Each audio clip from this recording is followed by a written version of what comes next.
In developing portfolios for young learners, several vital considerations guide creating and utilizing these valuable tools. The contents of this section will integrate subsections. The first subsection will reflect on selecting and organizing portfolio content, which begins with carefully observing the child. This stage is crucial, as it informs the choice of materials that best represent the child's interests, learning, and development. Educators use various methods such as field notes, photographs, and recordings to gather data, which is then analyzed to determine what to document and how to present it. The second subsection includes encouraging children's active participation in their portfolio creation. This process involves guiding children to reflect on their work and make decisions about the content, fostering their metacognitive skills and ownership of their learning journey. The third subsection underscores the importance of involving families in the portfolio review process. Educators can create a collaborative environment that supports the child's educational development by incorporating parental feedback and maintaining open communication. This involvement not only provides parents with a deeper understanding of their child's learning journey, but also strengthens the bond between the school and the family. Together, these phases ensure that portfolios document progress and engage children and families in a meaningful dialogue about learning and growth. The process of building portfolios begins with observing the children. As previously mentioned, observation is a crucial phase of this process, as it allows educators to understand the child's interests, learning, and development. Strategies used include field notes, photographs, audio, and video recordings. After the observation phase, the analysis and selection of materials are done. In this phase, educators choose what to document and why. The third phase involves interpreting and creating the portfolios, which requires giving meaning to the collected items and adapting them to the audience. This involves a critical and reflective analysis of what was developed, sometimes supported by reference authors. Malavasi and Zoccatelli, 2013. The portfolio's choice of content and organizational structure depends on the educator's objectives, as does the platform selection or paper organizational system.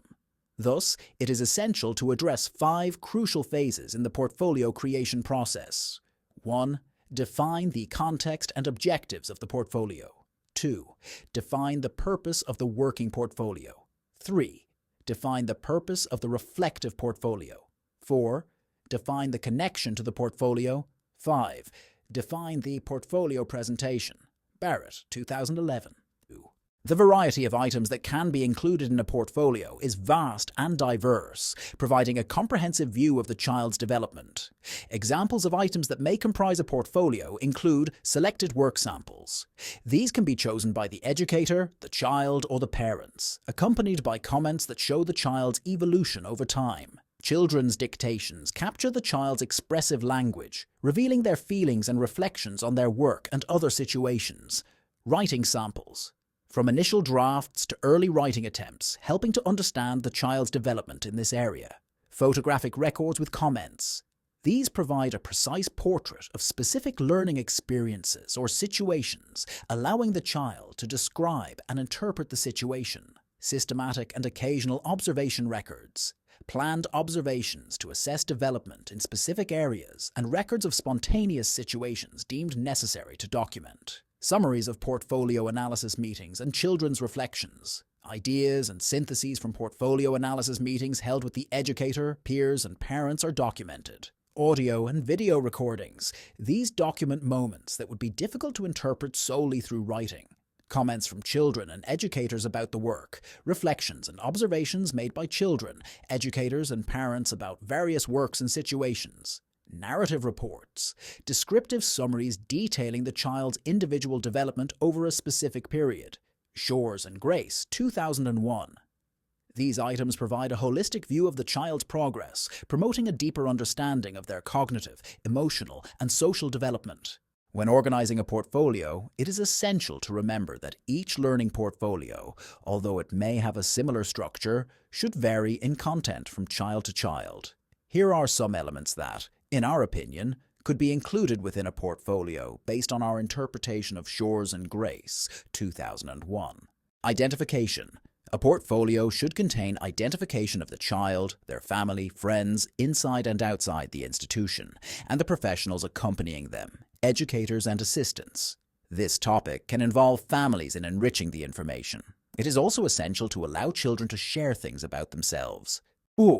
Self and others. Developed by the educator, this section can include moments of interaction between the child and the group or other children of the group. Highlight group dialogues where the child contributed significantly or their actions shaped the conversation or play. Pay attention to particular moments between the child being observed and other children, such as helping a peer overcome difficulties, affectionate interactions, conflict resolution, etc. Also include observations of the child's self-interactions, such as overcoming barriers and challenges. Learning process. A portfolio should include and demonstrate the child's development. This section, where the child's work is placed, along with reflections on their development, can involve input from families and the child. This section can be structured in 3 parts. The child choosing a significant activity or experience and explaining its importance. Parents or guardians sharing family experiences representative of the child's development and progress, and the educator's selection, including the child's work, field notes, photographs, videos, or other elements describing the child's actions. Educators should consider theoretical foundations for justifying and explaining the child's development process. Joint learning. Portfolios should include group projects.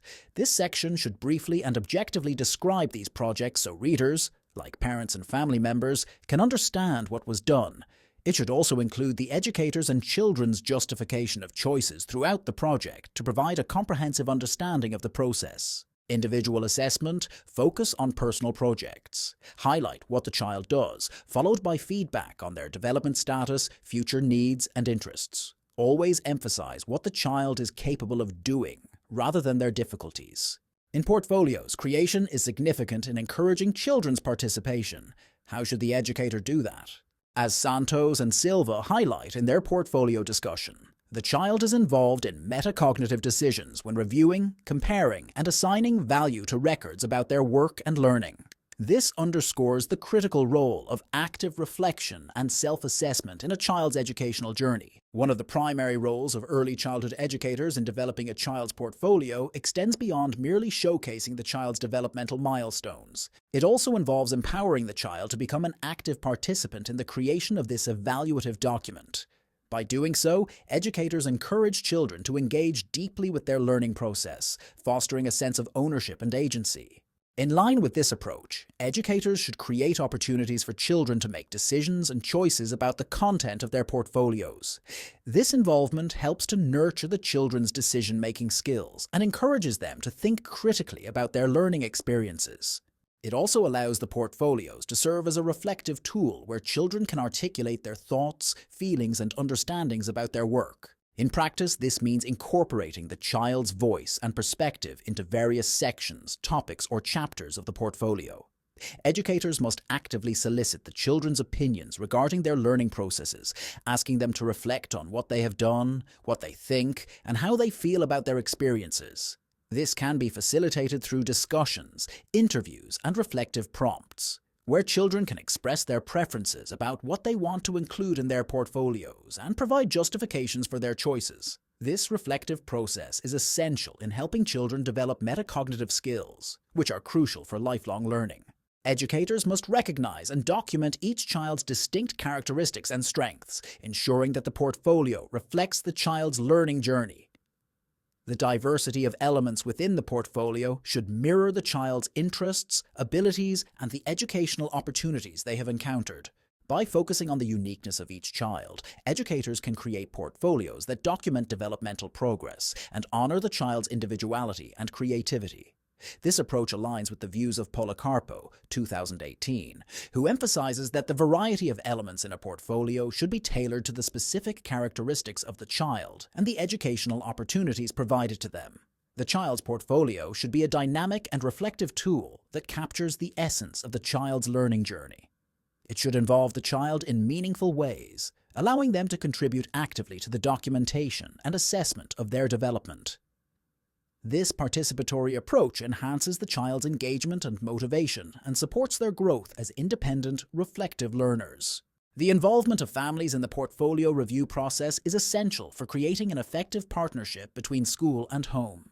By including parents in the portfolio evaluation, educators foster a collaborative environment where families can provide valuable feedback and actively engage in their children's education. Strategies to involve families may include regular meetings to review and analyse the portfolio, sending periodic digital updates, and requesting comments and suggestions from parents. This continuous dialogue between educators and families strengthens support for the child's development, ensuring that all parties are aligned and committed to their educational growth and success.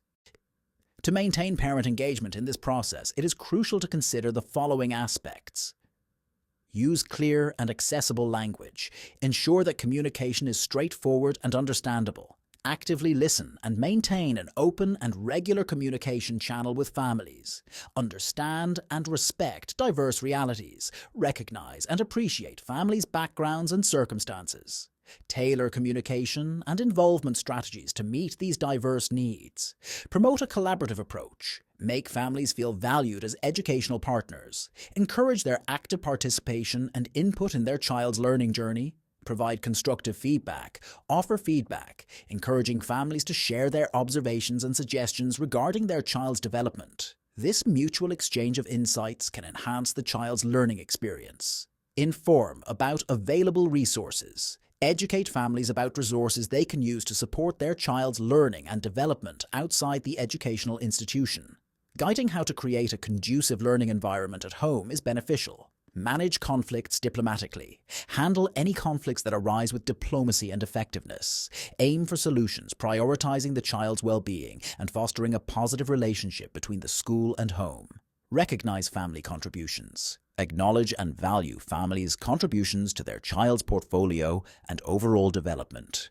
Expressing appreciation for their involvement can strengthen their commitment and engagement.